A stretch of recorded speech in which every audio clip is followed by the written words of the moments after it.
અને હવે સમાચાર મોરબીથી, જ્યાં પીપળી ગામે રહીશો સાથે છેતરપિંડી કરનાર બિલ્ડર સામે ફરિયાદ નોંધી લેવાઈ છે।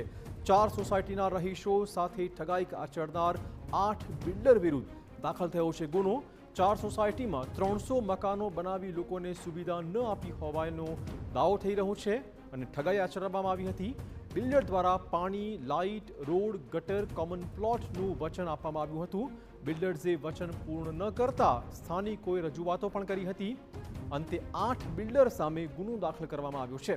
પીપળી ગામના માનસધામ સોસાયટી 1 અને 2 તેમજ ગોકુલધામ અને ત્રિલોકધામ સોસાયટીમાં લગભગ 300 મકાનો બનાવી લોકોને વેચવામાં આવ્યા હતા, પરંતુ કોઈ પણ પ્રકારની સુવિધા આપવામાં ન આવી। સ્થાનિકો દ્વારા આ વિશે ગૃહમંત્રીને પણ રૂબરૂમાં રજૂઆત કરાઈ હતી।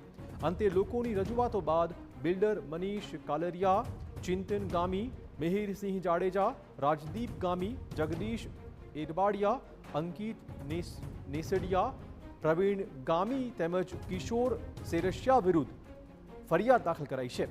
વધુ વાત કરવા જોડાશે અમારા સંવાદદાતા ભાસ્કર, શું છે વધુ અપડેટ?